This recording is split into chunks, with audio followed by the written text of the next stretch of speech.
नमस्ते, हरेंद्र सिंह तोमर नाम है हमारा। स्वागत है आप सभी का मेरी कहानियों में। आज की कहानी जापान के छोटे साम्राज्य पर जब बड़े साम्राज्य ने अटैक कर दिया तो छोटे साम्राज्य के सेनापति यानी जो सेना का संचालन करता था उसने युद्ध करने से मना कर दिया। राजा को सुझाव दिया कि राजा साहब संधि कर लेते हैं तो हम लोगों के यहाँ पर जो सेना है वो भी बच जाएगी और छोटा साम्राज्य भी बच जाएगा। राजा ने कहा कि या तो हम हारेंगे या जीतेंगे, संधि नहीं करेंगे। तो सेनापति ने कहा तो फिर मैं सेना का संचालन नहीं कर सकता, क्योंकि मैं जानता हूं कि हमारे साम्राज्य की सेना 500 और सामने दुश्मन सेना 5000 है, तो फायदा इसी में है कि संधि कर लेते हैं। राजा ने कहा ऐसा तो कभी नहीं होगा। तो सेनापति ने सेना का संचालन करने से मना कर दिया और घर चला गया। राजा थोड़ा परेशान हुआ कि दुश्मन सेना दरवाजे पर दस्तक दे रही और सेनापति ने जाने से मना कर दिया, अब इस समय पर क्या करा। तो उसको याद आया कि उसके साम्राज्य में वजीर साहब हैं जो अब बूढ़े हो चुके हैं, तो उनके पास चलते हैं, सलाह लेते हैं। तो सलाह यानी एडवाइस लेने वो बूढ़े वजीर के पास पहुंचे राजा साहब। तो बूढ़े वजीर से कहा, बूढ़ा वजीर मुस्कुरा के बोला कि मैं तो जा नहीं सकता, हाँ पर मैं आपकी सेना को तैयार जरूर कर सकता हूँ। तो राजा ने कहा कि कैसे तैयार करेंगे, सेना तो बहुत परेशान है, सोच रही है कि मैं तो जीतूंगी नहीं क्योंकि हमारी जनसंख्या बहुत कम है उनसे। तो बूढ़े वजीर ने कहा कि वो जवाबदारी हमारी है कि उनको कैसे मोटिवेट करना और उनको कैसे युद्ध तक भेजना है, बस आप युद्ध नीतियाँ तैयार कीजिए।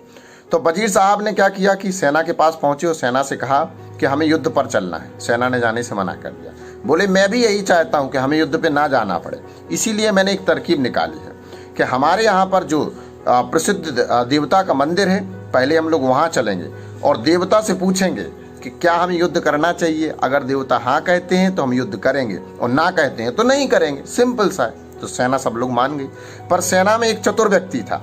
उसने बूढ़े वजीर से बोला कि बात बताओ, देवता तो बोलते नहीं, किसी ने देखा नहीं, तो कैसे आंसर देंगे। बोले चलो तो मंदिर बताते हैं। मंदिर पहुंचे, इस बूढ़े वजीर ने अपने कुर्ते में से 1 रुपये का सिक्का निकाला और हवा में उछाल दिया और सेना से कहा कि अगर हेड आया तो देवता चाहते हैं कि आप जीतेंगे, जीतेंगे ही जीतेंगे, आपको जाना है, और टेल आया तो नहीं चलेंगे, संधि कर लेंगे। सब लोग कहे ठीक है। हवा से सिक्का नीचे आया और सिक्के पर देखा गया कि हेड था और वो बूढ़ा वजीर मुस्कुरा के बोला कि अब तो युद्ध करने जाना ही पड़ेगा, क्योंकि देवता चाहते हैं कि आप युद्ध जीतेंगे और हमें कोई हरा नहीं सकता क्योंकि हमारे साथ देवता है। 3 घंटे युद्ध चला। 3 घंटे में 500 सेना ने 5000 सेना को परास्त कर दिया और जीत के घर वापस आए। जब जीत के घर वापस आए तो बूढ़े वजीर को मिले, बोले थैंक यू, बोले मुझे मत बोलो, देवता को बोलने चलते हैं।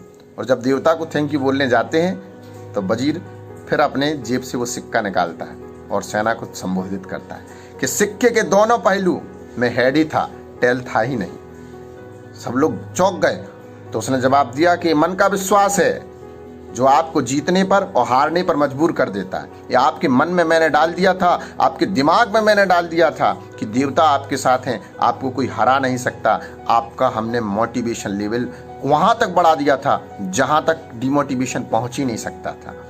तो आपको इस कहानी से क्या सीखने को मिलता है? इस कहानी से सीखने को मिलता है कि जब भी आप परेशान हों, जब भी आप चिंतित हों अपने करियर के लिए, तो डिमोटिवेट मत होइए, परेशानी का हल ढूंढिए। और अगर परेशानी का हल ढूंढ सकते हैं तो आप सब कुछ कर सकते हैं। इस कहानी से एक और चीज़ सीखने को मिलती है, ब्रेन पावर यानी बिलीफ सिस्टम सबसे ज़्यादा इंपॉर्टेंट रोल प्ले करता है। तो उस बूढ़े वजीर ने बस ब्रेन पावर को स्ट्रॉन्ग किया, उन लोगों को संबोधित किया और समझाया कि हम जीत सकते हैं। जब 500 सैनिक 5000 सैनिक पर भारी पड़ सकते हैं और जीत सकते हैं, तो हम लोग इन छोटी परेशानियों से क्यों नहीं जीत सकते। हमारी लाइफ की रियल प्रॉब्लम कम है और इमेजिनेशन प्रॉब्लम बहुत ज़्यादा है। तो रियल प्रॉब्लम पे काम करें, प्रैक्टिकल होकर वर्क करें, आपकी परेशानी खुद ब खुद कम लगेगी। और बिलीफ सिस्टम को हमेशा स्ट्रॉन्ग करें। और मैं हमेशा कहता हूं कि मन का विश्वास आपको सबसे बेहतर बनाता है, क्योंकि मन के हारे हार, मन के जीते जीत। आप सभी का हृदय से बहुत बहुत धन्यवाद। Thank you very much all of you.